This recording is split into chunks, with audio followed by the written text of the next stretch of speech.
Ladies and gentlemen, hello.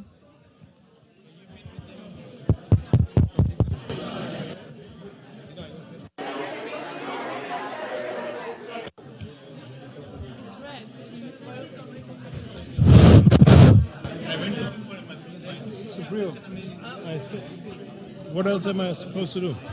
Hello? Is it working? Hello, hello. Oh, it is. Thank you.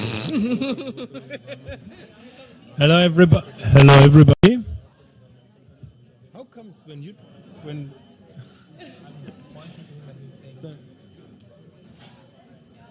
Hello, everybody. Welcome back to our session number 6 on a classy subject. The classy subject about reducing costs of remittances. And I hope the subject is classy, but I hope the solutions and the issues we will talk about are avant-garde. And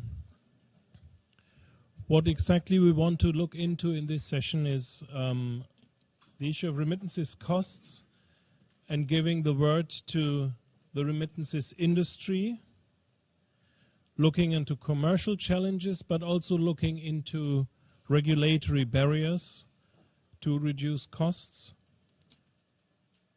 What exactly we want to do is, what are recent developments in the remittances industry in terms of, first of all, how do new markets look like? Second, what do new products look like? And what are the opportunities that stem from there? Secondly, we also want to have a look at how are regulations on the sending as well as on the receiving side affecting the costs of operating in the remittances market. And third, what is the way forward in terms of regulatory changes and technological innovation to facilitate remittances services for the poor? As I said, we want to give the word to representatives from remittances industry. We'll have some commercial, the opportunity to do some commercial break here. But I can tell you it's worth it, and it's worth listening to the colleagues on the panel. Who do we have on the panel? We have a mixture of different service providers in the field of money transfer. And the mix is particularly interesting because we have one representative from an organization which has already a longer history, and other representatives with not such a long history, but a lot of energy about coming over with new innovative approaches. So be prepared for Mr. Sudhir Kumar Shetty, from the president of UAE Exchange. Mr. Rajesh Agrawal, CEO and founder of SendPay from London, and Mrs. Lucille Paysan, she's CMO at AfriMarket based in France. We start with Sudhir Kumar Shetty. Please have your word.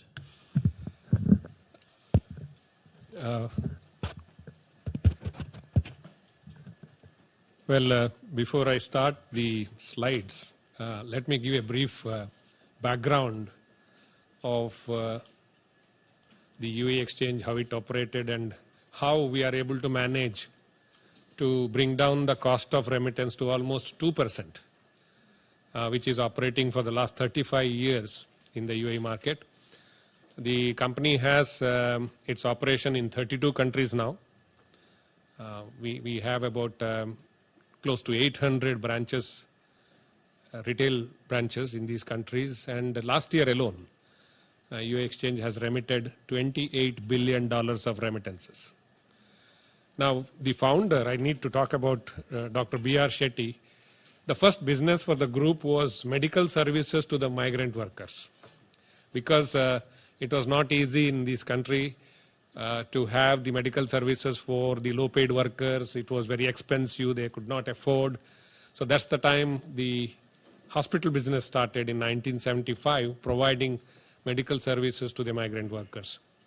Later on, there was an opportunity because these people who were migrating to the Gulf countries because of the oil boom, were not having proper channels to remit money back home. The banks were not really interested in handling these transactions, and they were not available for these workers when they were free to do a transaction. So there, Dr. Shetty saw the opportunity to start money remittance service. I'll just give you a brief rundown on how in the Africa region the cost of remittance is so high that yesterday Dilip was mentioning that this will ultimately save almost up to $20 billion of money going to the hands of the migrant workers and their families. The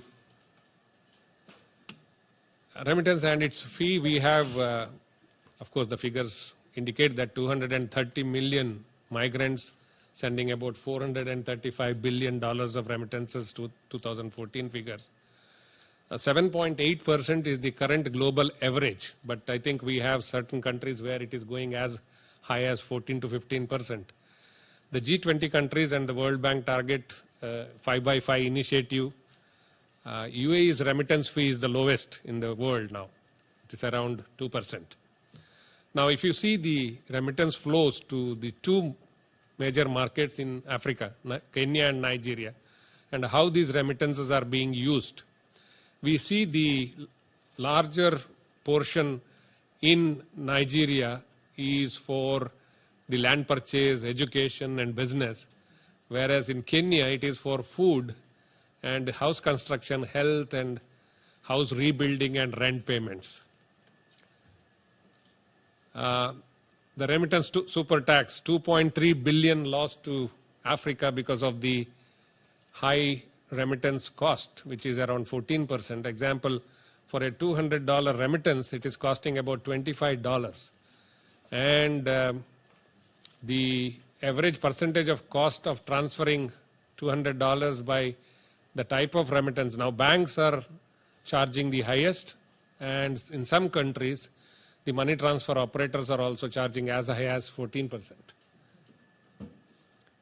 Now, how we were able to reduce the cost per transaction to 2%?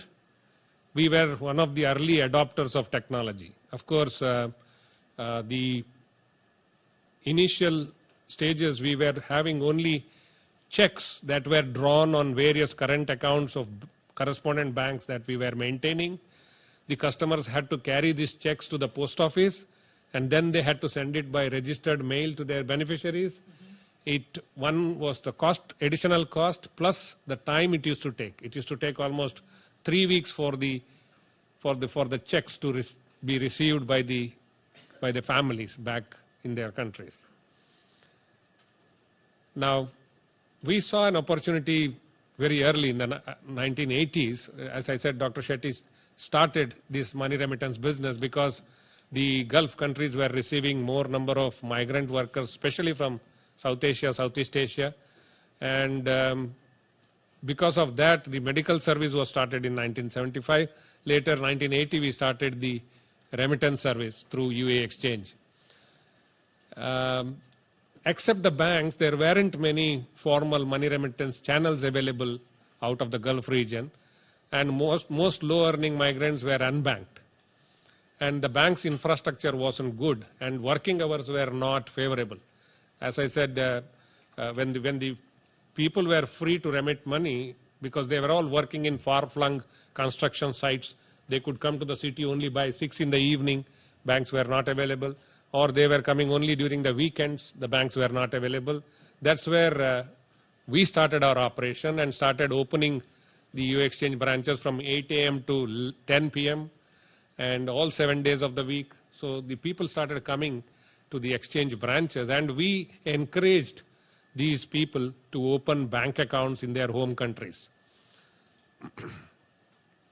The shift, the UAE exchange encouraged migrants to choose formal means for sending money. This brought forex into the receiving economy's treasury. Many of the South Asian countries, because of the informal channels, they were losing the foreign exchange. Now, because we started opening bank accounts for the migrant workers back in their home countries, the channels provided which encouraged formal remittances into these bank accounts. Expanded bank branch network to improve customer proximity. extended working hours. Now, the journey, as I mentioned, we were issuing only checks drawn on correspondent banks in various currencies. Now, we first started off with our own IT development team within the company, and we started seeing how the technology could help us in eliminating the delay in delivering the money transfer. Now, 1996, we started downloading the data in the destination countries and started printing the checks in those countries. Instead of printing the checks in the remitting country and then the customer going to the post office to send it back to their home countries, we started downloading the data and generating the instrument in the home countries. So this reduced the time frame from 21 days, 25 days to 3 days. Why the informal channel was flourishing those days was they were very fast, because somebody would collect the local currency in the countries and they will deliver the local currency in the home countries. We had to beat those people in terms of speed, and then they were more cheaper compared to the interbank rates that we are offering. So first we wanted to reduce the time taken to put the instrument across. 1996 we started downloading the data and generating the instrument in the home countries. Then we got into SWIFT. So because of the SWIFT, we could get the access to almost all the banks worldwide, and UAE started attracting people from different parts of the world. Today we have 200 different nationalities living and working in UAE. We have 8 million population, out of which almost 7 million are expatriates, and this really helped us in putting the money across to even to the developed economies. Now, 1998, we started instant money product. We were the agents for Western Union, and we knew that the Western Union charges were very, very high. So we developed our own instant cash product called Express Money and brought down the transaction fee from $20 minimum to $4 for any transaction. Now, 2009, Max was mentioning, we got the MasterCard tie-up, and we are the only principal members for MasterCard among the money transfer companies. Now, what did we do? With MasterCard, we launched a card where the worker's salary could be loaded onto the card, and he could go to any ATM and draw cash, or we put up our own cash dispensing machines from where the salaries can be drawn. Now, how this card got introduced in the UAE was, the workers were being paid in cash, and most of the companies, they did not pay the salary for months together. 3-4 months the workers did not get the salary, then finally 1 month they will give, after the 4 months they'll give 1 month salary. And the salary or the wages given to the workers were not in conformity with the contracts the companies had signed. So the ministry was receiving a lot of complaints that the salaries or the wages were not being paid on time, and it was not in conformity with the contracts. So the Ministry of Labor got interested, and then they said we would ask the exchange companies or the banks to disburse the salaries on behalf of the companies. And this program is really something which all the other countries are looking at, because this enabled the workers to receive the salary or the wages on time and in conformity with the contracts. So the data or the information about the salary disbursal goes to the central bank of the country and the ministry real time. Now, along with this, we also launched a multi-currency travel card with the MasterCard platform, where the foreign currency or the people who travel, earlier they used to carry cash. Now they can carry this card, and when we load this card, exactly it is like a remittance. The card can be loaded, and the customer can go and take that card to any country that he wishes, and the customer can choose the number of currencies that he wants to load in this card. Now, apart from this, we also got into the standalone ATMs, where the customer need not come to the branch location. They can go to the ATM. They are all registered customers, and they can do a transaction on their own. In 2010, we launched Flash Remit, which is host-to-host connectivity with the correspondent bank. Now, by this, we were able to push the transaction directly to the customer's bank account, and it happened instantaneously. Within a minute, the customer could get the confirmation back in his mobile phone as a SMS alert saying that thank you for using the service, your account has been credited. And this happens 7 days a week, 24 hours a day. Now, because of this, we are able to really offer the products at a very cheap price. Now, Max mentioned that in the UAE market, we offer all the remittances, regardless of the amount, for as low as $4. Now, we also started moving to the mobile apps and online remittance. We also have a portal called moneytoanywhere.com where the registered customers can log on and do a transaction. Now, the Flash Remit is instant bank transfer. It is faster than the instant cash because it works 24 hours a day and 7 days a week, and even on a public holiday, the customer's account can be credited. Now, this is about the mobile apps and the moneytoanywhere.com, and people have moved from the traditional brick and mortar transfer to the online transfers wherever possible. In certain countries, it is not still active because we don't have a direct debit facility happening. The mobile apps is slowly catching up in the Middle Eastern market, but in the other markets, now markets like US, Europe, and Australia, we are able to generate almost 35% of the total transactions through the mobile. Now, this is the Smart Pay I was talking about, the technology-driven MasterCard-powered facility within online salary loading facility and electronic payroll cards. Now, this is cash mode to card mode. These workers were paid always in cash. Now, all this cash is loaded onto the card, and from the card, they can use that card to do an online remittance transaction. Now, of course, the UAE exchange follows the EFQM, European Foundation for Quality Management, a lot of certifications in terms of security certifications and quality certifications, awards. Yeah. Now, apart from doing remittances, we continuously educate our customers to open bank accounts. Now, over the last 35 years of our history, we have opened more than 4 million bank accounts, and in the last 4 years, we have opened more than 1 million bank accounts for the customers. Now, in the previous session, they were mentioning about the Indian Prime Minister's Jan Dhan Yojana, where every family should have an account. He was mentioning that everybody has an account, but nobody is using the account. Now, this account has certain benefits because to encourage the account opening, the government announced that everybody will be given a free insurance and a small facility of 5,000 rupees, which is very small, but just to encourage people to open bank account. Now, if all the people in the receive countries have their bank accounts in place, I think this is where we can really manage the costs. Because you don't have a service provider, a receive agent, and a paying agent where you need to share the revenue.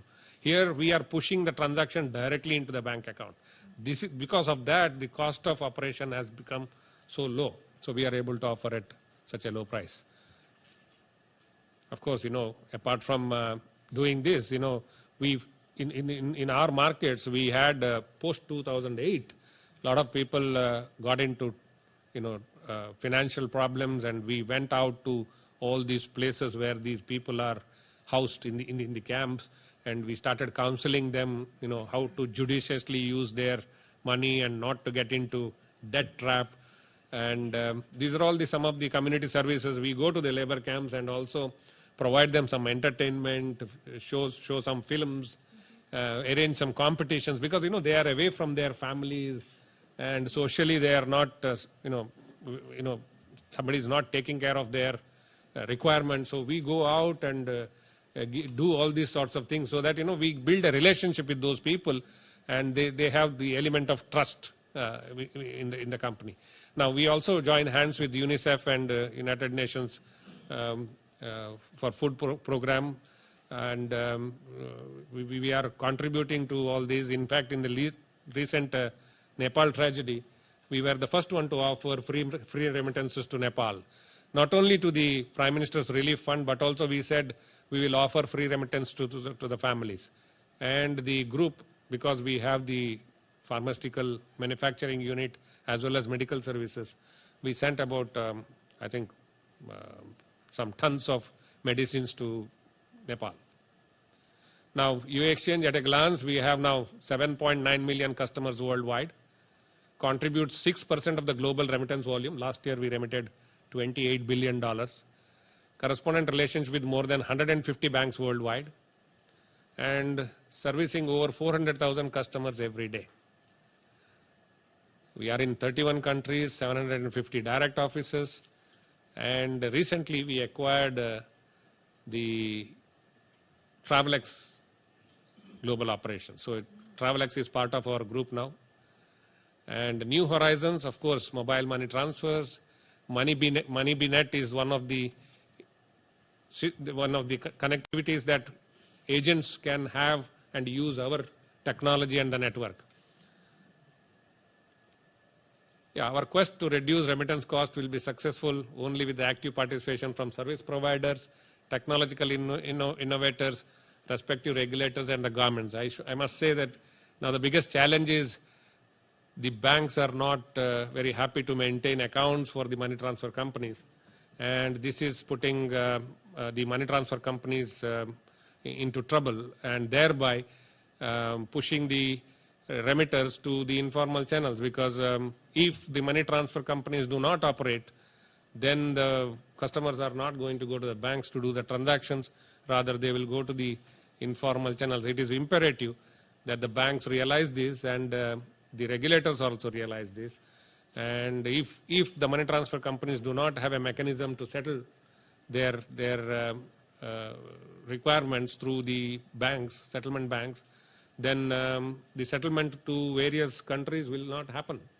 So it is very critical that the settlement bankers and the correspondent banks and the regulators look at this industry from the angle of the service to the humanity, because the banks can cite the reason that this is not becoming viable for us to maintain the accounts with the money transfer companies because of the KYC compliance issues. But companies like ours, we take care of the KYC to the maximum extent, and the guidelines and the regulations that we follow is very similar to what the banks follow when they start the relationship with the customer. I think I will close here and maybe take up questions later on. Thank you. Thank you very much, Mr. Shetty. I'm wondering whether you're discontent with the banks. Finally, is it a regulatory issue or is it a commercial one? But we'll have that for the discussion later on. And we proceed with Rajesh Agrawal from SendPay, please. Thank you very much, Peter. And first of all, can I say thank you very much to the World Bank and to the United Nations. Special thanks to Thank you very much, Lucille. And hands are going up already. I was wondering maybe Sonia or Dilip want to enter right into the certification issue about this, but we'll do one after the other. I see John Bingham, please.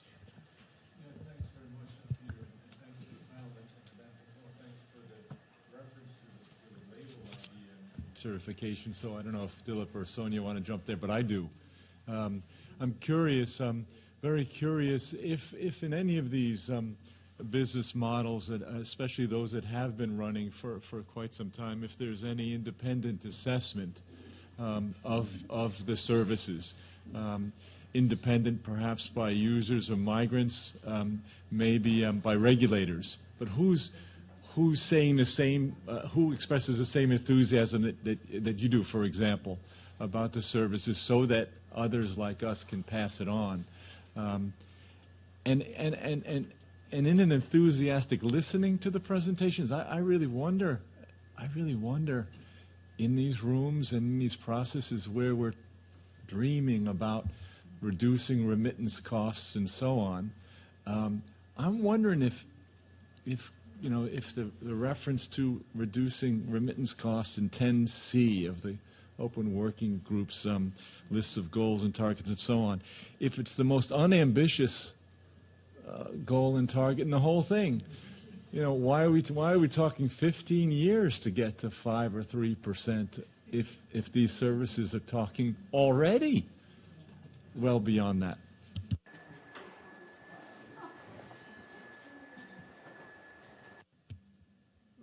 Anybody who wants to react directly to this, or we rather collect some questions as we did before? I pass on to Daniel Neujux. Thanks, Peter. Am I on? Yes. Thanks for these presentations. I think it's brilliant what people do in terms of connecting migrants to their home communities or communities worldwide. But I still want to have playing like John does, like playing devil's advocate and reminding us of some limitations. So, a question to Lucille. I understand that providing a service to actually bank those people and provide them with an access to cash worth services is good. On the other hand, every time when we have a service and something that limits the agency of the people back home, it's at least we have to have a question mark. And we all have been discussing the remittances, how much the senders should have control over how the assets are spent. We all know the stories that people send money and this money is spent for something else and the migrants have to send more and more money. But I think we all agree by now that it's not just the migrants who have to decide where the money goes.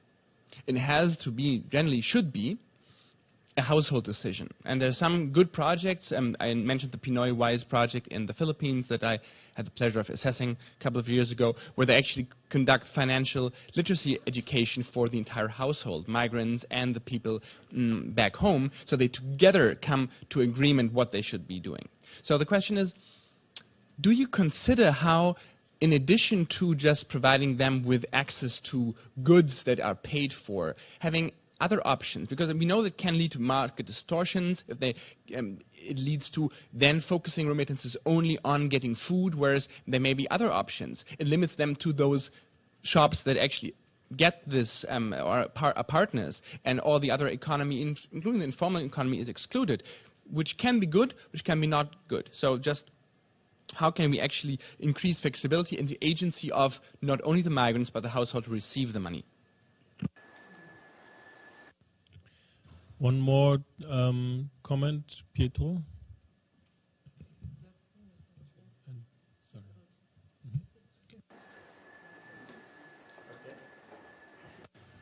All right. Thank you very much for the presentations. Again, very inspiring.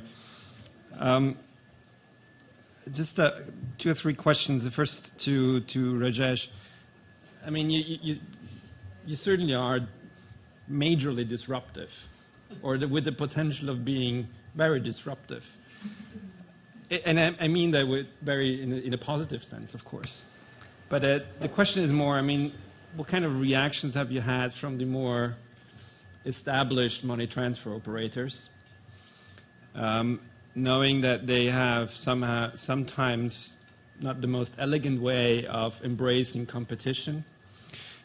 So this is one question. A second question is also a little bit, what is your thinking of, I mean, I'm being sort of a bit devil's advocate here, but sort of going back to the cash model, when we are all talking about sort of the digital revolution and sort of digital transfers is the future. But in your presentation, it came out quite strongly that you're really sort of almost looking forward to this step as really sort of a big element of expanding your business. So can you just maybe develop a little bit more what you're expecting from this transfer to cash system? And a question also to Lucille. I think it's a very interesting model. It takes up what I mentioned before, sort of offering different opportunities and breaking down basically the barrier of cash in, cash out, and then what do we do with the cash. You also said you are and you hope to be even more disruptive. My question is more, how do you prevent, with your current model, of being disruptive, not for the money transfer market, but for the local consumer market? Considering that the transfers that you have, sort of cash to goods, necessitates, even though maybe a limited infrastructure, but in these markets, particularly in West Africa, a lot of markets, I mean, this is the lady coming with the potatoes to the market and selling them there. I mean, she may have a rudimentary cell phone, but she certainly doesn't have a connection to a server being able to be paid through your service. So is there a challenge, a problem of crowding out smaller farmers or merchants on the market by offering this system? Thank you very much. I pass over to the panelists to react on this first round of questions, and let's take the order as we had the presentations. Mr. Shetty, you wanted to react to John Bingham, if I'm... Now, you know, for so long we have been offering the remittances at a very low cost. Why this is not being practiced in other markets? Maybe I think what led us to look at reducing the costs over a period of time was, one, you need to encourage competition in those markets wherever there is no reduction happening now. There must be entry barriers for more operators to come in, but in our markets, we have 138 operators only in UAE for such a small market. So when you have fierce competition, you look at ways and means to beat that competition, and that's how focus on quality service at an affordable price, large communities, so market is there, so you try to do something which others don't do. So even the adoption of technology in our case happened as early as 1994. We thought of investing into technology, building up our own IT team, and then start looking at where the business is going. So because we had our own IT development team, we could roll out technology as it emerged. And if you are with a vendor, it is again cost. If you are having a very huge cost on IT infrastructure, naturally somebody has to pay for it. And broadly, all these extra expenditures are being passed on to the customers. Now, of course, in the last 13 or 14 years after the 9/11, we have the additional cost of compliance, securities. We have not passed on any of these costs to the customers because technology was there to take care of these additional requirements. We went on to register the customers right from 1996, not because of the KYC, but because we wanted to save time. We never wanted to fill up a physical form for the customer every time he walked in. We captured the data, kept everything in the system. All that we did was we generated a card for the customer with his photograph and signature, and every time he walked in, he had to just tell us how much he wants to remit, because all the details of the beneficiary and the remitter was already available in the system. So technology is one which really helped us to scale and also to maintain or reduce the cost over a period of time. I think these two factors, if we encourage in every market, there is no problem to offer the service at a very affordable price. Yeah, so you're right. Put on the mic. Sorry. You're right in terms of, I think it's very unambitious, actually, and I mean, this is probably just, that's the way governments function, I suppose.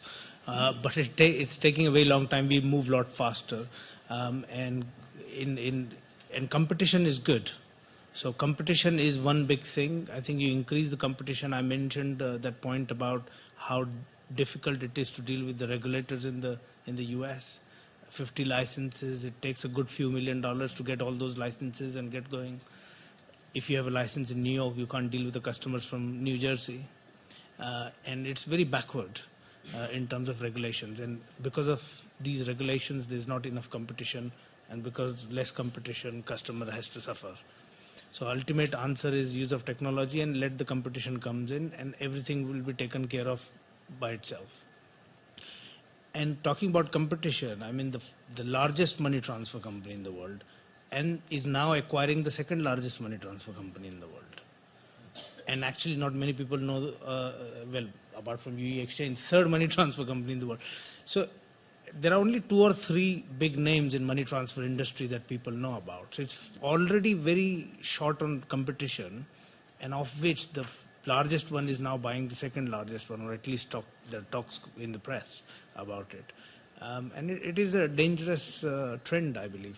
You know, we need to increase more competition going forward.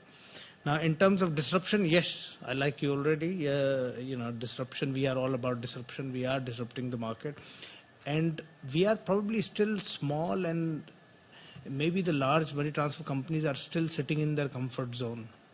So we are still flying under the radar a little bit, and they think, okay, this is not going to work.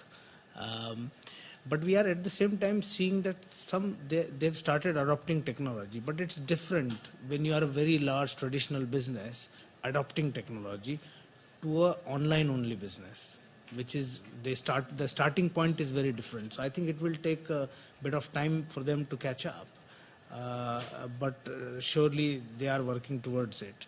But the reaction is really, is that going to work? That's the reaction I get from that. You mentioned about cash. Cash is still important. Whilst we are talking about mobile wallets, which we are integrated in already doing the bank transfers. But there is a component in quite a few countries where cash is still important. In South America, there are many countries where cash is still quite important. And I think it will have its own place for a few years. You can't just eliminate cash altogether as much as we wish that. It's not going to happen. So cash is important as a bridge in a few years. So regarding the household decisions, that's true.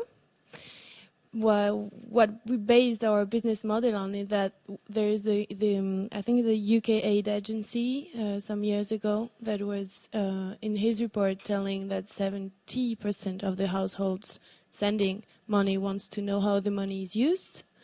And we don't have a lot of data about it, at least for households to households. And what we can observe and what we know that there is a lack of trust within families. As you say, there's all these stories. What we do and what we are working on every day, that we want to give more options to the receivers, so to the sender and the receivers, to just make them choose together what they want to get. So true, there is the basic needs, foods, health, and education, which are the biggest part of our business, the biggest money amount sent. But there's also the building. So we do that for some people as well who wants to build a house locally. And all these electronic devices for small businesses. So we have some people as well wanting to open a coffee shop for their brother or sisters, or some small shops to send food. So we can also deliver this appliance, such as, I don't know the words in English, refrigerators, this kind of things. So yeah, we are offering more options to them in order to fulfill the needs locally. Regarding disruptions, yeah, locally we want to be even more disruptive. And for now, as you say, we're working with formal supermarkets and formal shop.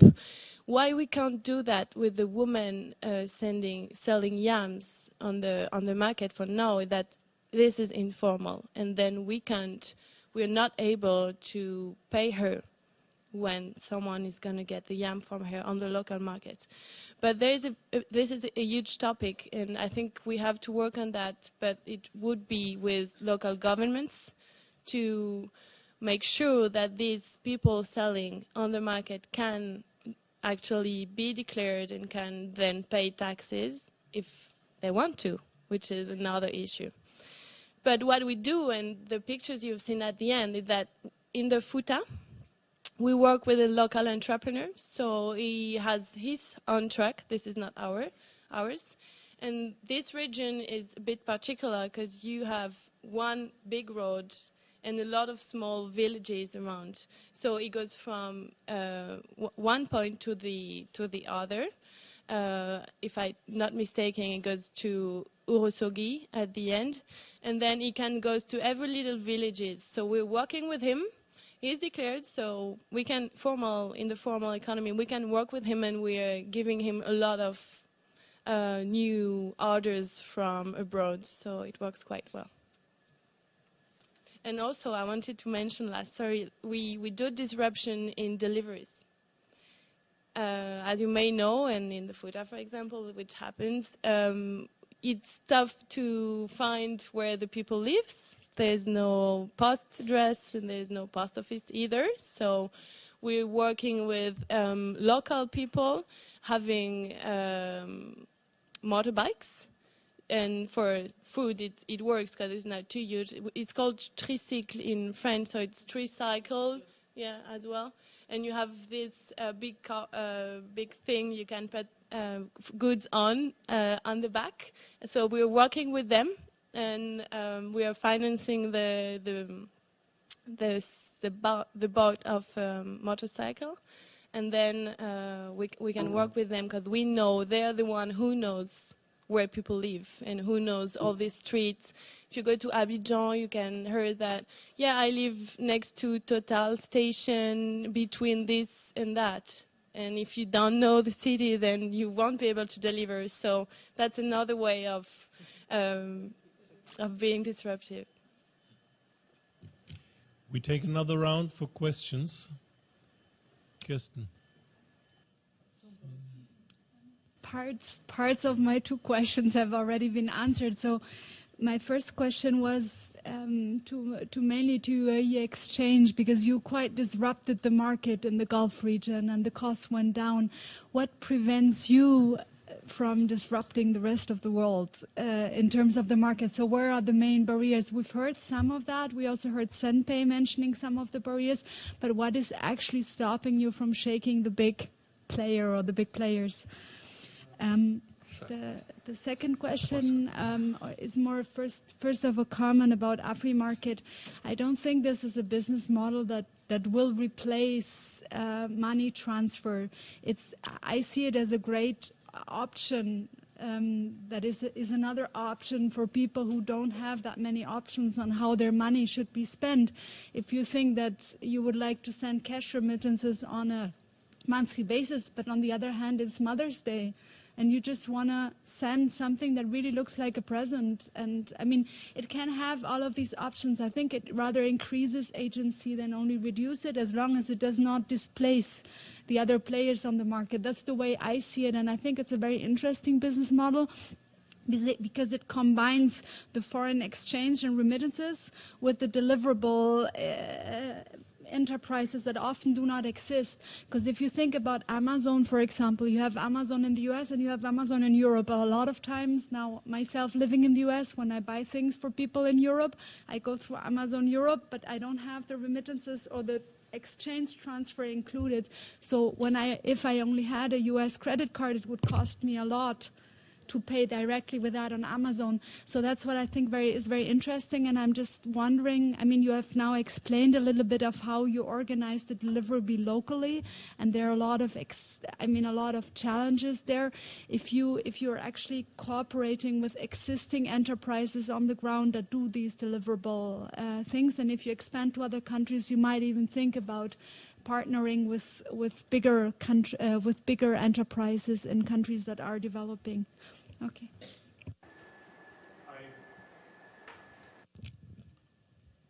I allow one more question, not from the World Bank team, sorry, G, but everybody who still has something in mind will have another session which is very related to what we're talking now, so we can take these questions up as well.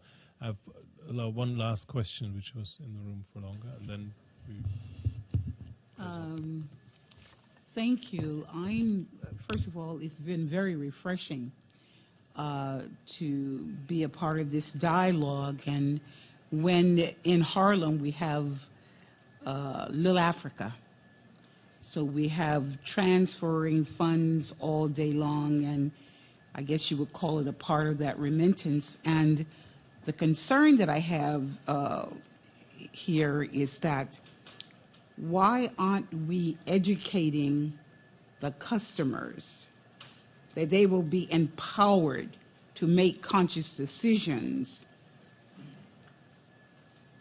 in receiving and sending money wisely in the banking industry without destroying the bartering system and the tradition and culture way of dealing with funds and relating to each other across borders?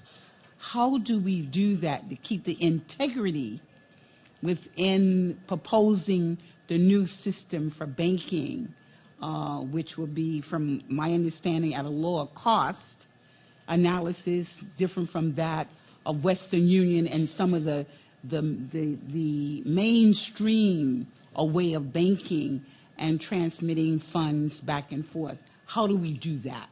Thank you. Last round of answers from the panel, please. Yeah.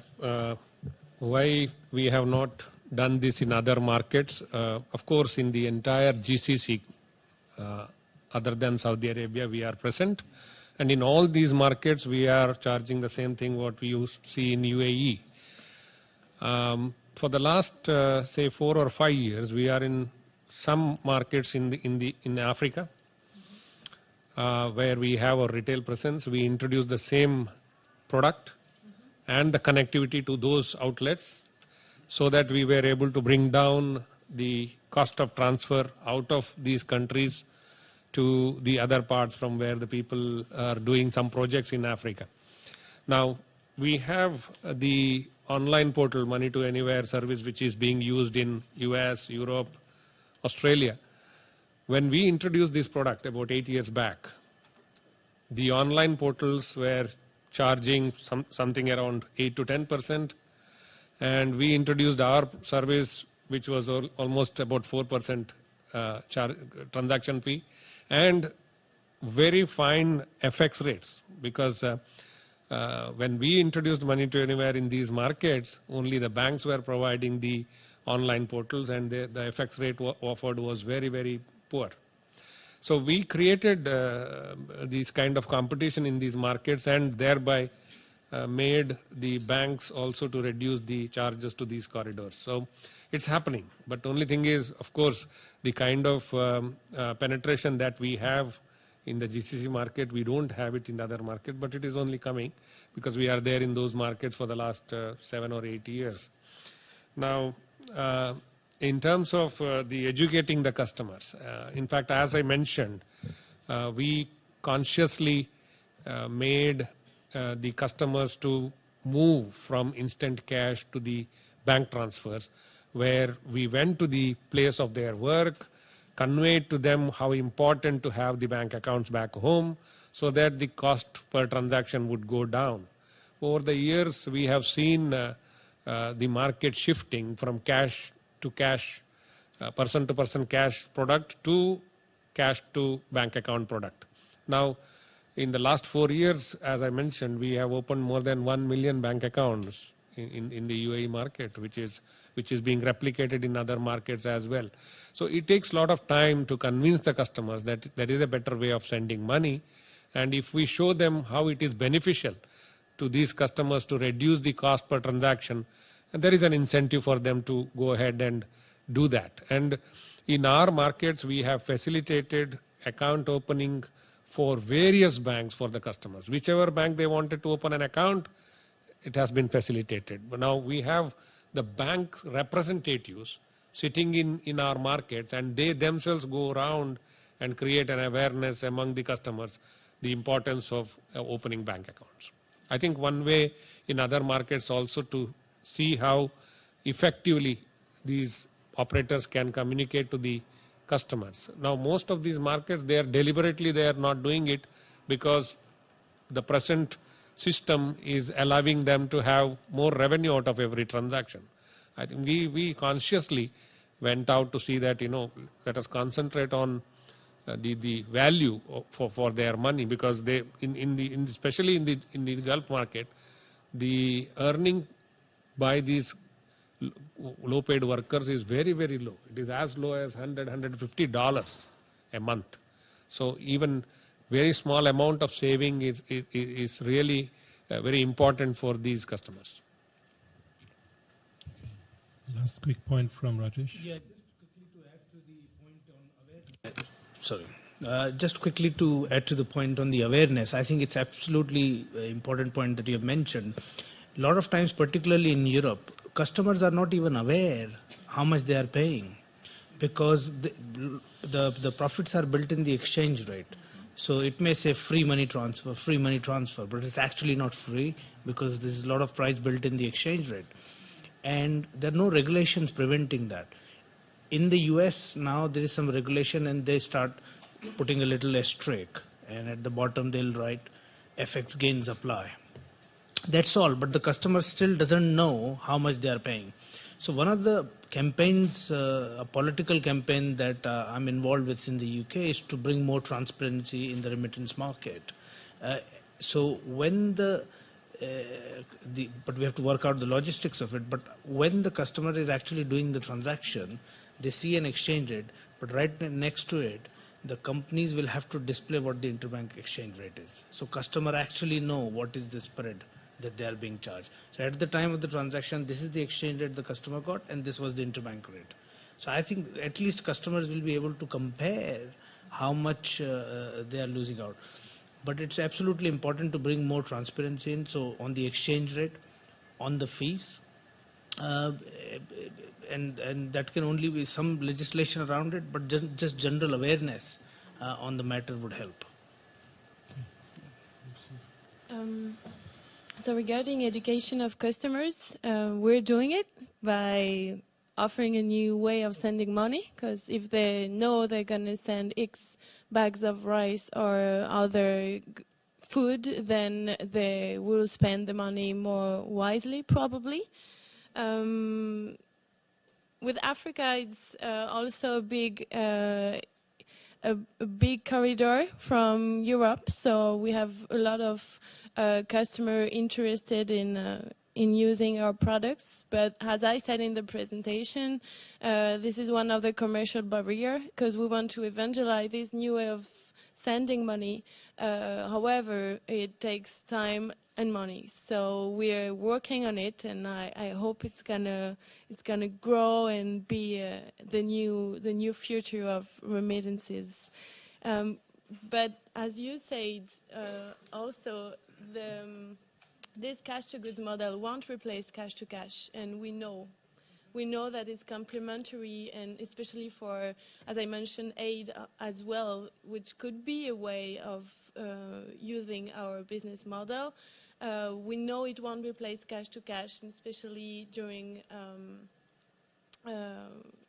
social events. But as you said, we could partner with some companies already delivering that the way we do, but there is not. Well, very few, especially in West Africa, because there's one big company doing deliveries from Europe to West Africa, but within the countries there are new entrants of e-commerce industries that are beginning to deliver locally, but it's on the early age. So maybe we could be together to have a bigger impact. We'll think about that. Sonia, you were the one reminding me of cutting short the session. Yeah. You want to have a comment still? I will take my questions over the lunch. Excellent. A good example, and you mentioned an important word. Thanks, everybody, panelists as well as discussant and contributors, for an amazing session, I think, but also for your patience and it being enduring for the upcoming lunch break. We return to 2:30 for our next session. 2:40, please. Thank you, everybody. Thank you. And give a round of applause to our panelists. Thanks a lot.